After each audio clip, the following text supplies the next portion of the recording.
What's up? What's up, football fans? What's up, football lovers? Your boy MC Vanity, always here with football updates, football news, football analysis for you. And before we get into anything, I have good news for you, especially if you're a Cameroonian, if you love football, if you are a Cameroonian and you have loved the transformation that has happened with FIFA Foot this year, then you will want to get this news. But before I tell you, go down there, subscribe. It's good news, trust me, you will love it. Before you get to that, go down there, subscribe, leave a comment, leave a like, invite somebody, to follow this YouTube channel. Now, the news, let me tell you, I said it's something that you will love, right? Samuel Eto'o remains the president of FIFA Foot. Were there any doubts? I know you'll be wondering why am I saying that he remains? Of course, you know that a few months ago, or a couple of months ago, Samuel Eto'o was convicted in Spain for tax evasion, and he was told to pay a huge sum amount of money, which he paid. But according to FIFA Foot rules, he was going to go through a court session for it to be confirmed whether he's going to remain as the president of the federation. But guess what? Who doesn't want Samuel Eto'o to, stay as president? The transformation, the development, the evolution, the revolution, we cannot deny it. It's something that, Cameroonians are in dreamland. Football lovers are in dreamland. And if not just about the stadiums, but equally for the leagues, the professional leagues in Cameroon, which are, this league is getting all thumbs up. They're getting investment. The highest amount of money ever invested in football, in Cameroonian football leagues, it's coming in this year. And it's thanks to the coming of Samuel Eto'o, and he's using all his connections to make sure that this football, that Cameroon is respected. Of course, one of the biggest assets of Cameroon is football. Yes, football. And even himself, when he went to Ghana, he made us to understand that Cameroon is highly united by football. But who can argue that? Of course, when it comes to football, you can insult Cameroon about so many other things, but when it comes to football, you cannot even try to talk about. After Egypt, we are the biggest. Cameroon has the highest number of silverwares when it comes to African football.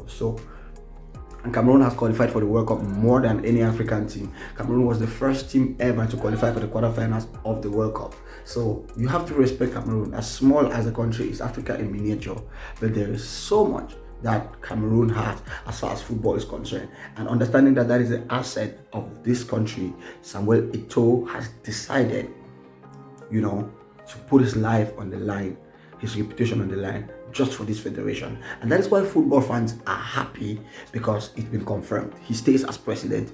Clap, guys, claps, because that is what we want. We want a revolution. We want, we want work. We don't want promises. And that is what the kind of political, president that this man has been, because he said it himself. Football is equally very, very political. Yes, and thank God for the strength that is bestowed on this man. It's not about humility, it's not about drive alone, it's about fearlessness, it's about having your homework well done before you go on to the big stage, and that's what he's been doing. So away from that, let's talk about Cameroon versus Brazil, guys. Cameroon versus Brazil, I don't know what is your most anticipated match ahead of the World Cup, but Cameroon versus Brazil has been confirmed by FIFA to be the most anticipated match. And of course, Samuel Eto'o is always still going to be in the highlights. Yes, you can hear my cock crowing, just a confirmation that Cameroon against Brazil is going to be nothing but a blast in November. In that group game, Cameroon has some good history. You remember 2003, that Samuel Eto'o volley that beat Dida to give Cameroon a 1-0 win in the Confederations Cup. But that was just only in the Confederations Cup. Away from that, Cameroon has never beaten Brazil, not any time.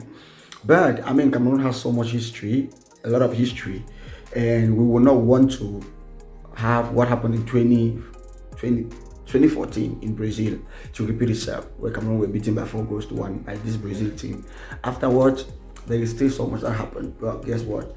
Cameroon are going into Brazil. Yeah, Brazil has a near perfect team, a team where you can name them from Neymar, Vinicius, Gabriel Jesus, Firmino, Alisson, Ederson, Marquinhos, Come on, Danny Alves. I think Danny Alves is still going to be in this team this year. And guys, what else?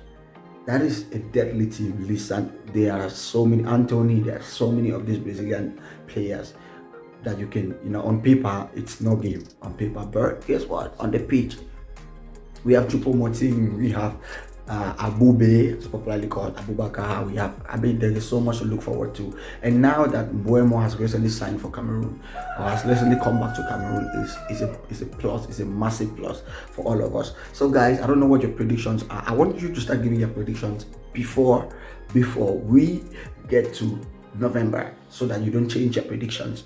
As far as I'm concerned, guys, Cameroon won, Brazil won, because that is all we want. Get a point first, and why not go on to win 3-0. I remember that in the Confederations Cup in 2003, Cameroon actually topped her group with Brazil by beating Brazil, I think, and Turkey as well. So come on, it's not impossible, guys. This is a World Cup, and every game is a final. So let me know what you think. Which is your team? Where are you watching from? Are you watching from Ghana? Are you watching from Nigeria? Are you watching from the United States? Are you watching from the Netherlands? Are you watching from Wales? Wherever you're watching from, you're welcome to this channel. It's our home, but of course I'm a Cameroonian, unapologetic, and you have to understand that if you come here, we have a lot to talk about. So I'm not talking about club football today. I'm talking about national teams, and Brazil and Cameroon are the talk of the day. So Brazil is going to be playing against Ghana in a friendly game in September, and you can expect Cameroonians to pay so much attention, as the coach himself, Rigobert Song, is going to fly to go watch that game to see where to harm Brazil. See you guys. Thank you very much.